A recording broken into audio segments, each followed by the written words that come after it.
How's it going? It's Friday. The day's already getting away.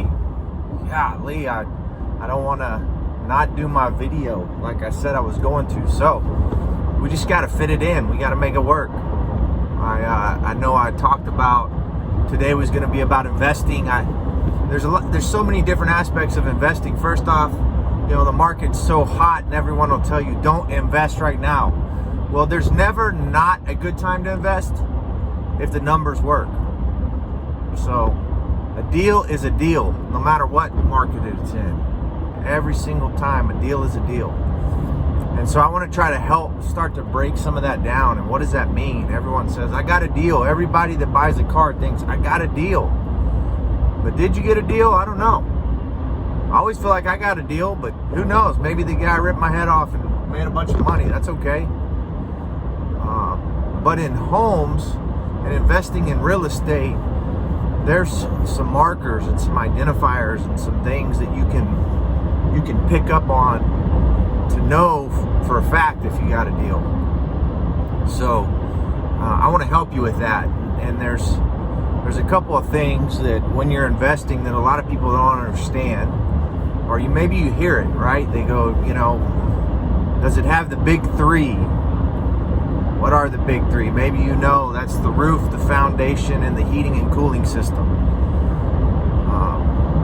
I'm going to say that electrical and plumbing are going to fall shortly behind that.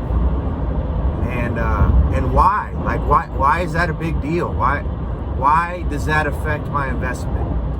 Well, on the roof and the foundation and the heating and cooling system, there are some of your largest ticket items that you're going to have to deal with. The challenge is you don't really get any value for them. So if I'm going to buy a house, this is just an example, and it doesn't have a roof on it, I'm not buying the house. I expect it to have a roof. It needs to have a roof. If I do an inspection on it and there's something wrong with the roof, I'm going to make the seller fix the roof. But I'm not necessarily going to pay you $50,000 more than your neighbor's house just because you have a roof. It's the same thing with the heating and cooling systems. When I go in, I'm going to expect that it's going to have heating and cooling systems. I'm going to have an inspector go out there and check it. But I'm not necessarily going to pay you $8,000 more for your house because you have a brand new heating and cooling system in there. The same thing goes for the foundation. I want my structure to be sound, right? I need my structure to be sound. Well, okay, same thing, right? If the neighbor's house their structure's sound and this house isn't, well, I got to fix it. Well, what does that cost? And that one can get really scary because all of a sudden, if you have major foundation issues, now you get it corrected, and that can cause other issues, drainage problems, plumbing problems. You can have slab leaks. Now you're, jackhammering your foundation and your flooring and cracks and sheetrock and all of these things. So if you're going in and you're wanting to flip a house, first off, part of the way that it's a good investment is the timely manner that you can rehab and bring the house to market. And so the interior is the biggest way that I can go in and make an impact, make the house feel great if it has all these other issues in alignment. So foundation's good. Heating and cooling system is 10 years or less old. It works properly. Maybe I just need to service it.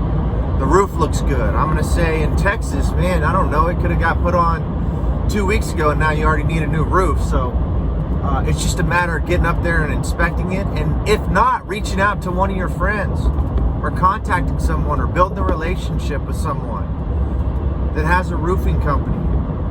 There's multiple people out here that are my friends that I'd be happy to refer you to. So they'll come out and inspect your roof for you and be happy to give you a proposal on what it's going to take to get the roof done. And if you have good insurance, maybe you just go ahead and replace the roof. I don't know. But what I'm saying is when you're investing, these are the reasons you have to look at these things. Because if I've got to go out and spend 10 grand to replace my roof and $8,000 to get the heating and cooling system, and then another 10 grand on my foundation. I mean, you do the math. I'm not great at math, but that's $28,000 that I'm probably not getting any value for. As a buyer, as a consumer, I'm just going to expect these things. So now I basically 28 grand I pulled out of my pocket that I'm not seeing in return. But if I identify these things and I understand these things, maybe, just maybe, well, maybe I use it to negotiate to get a better price. Well, in this market, good luck. But in other markets, you could.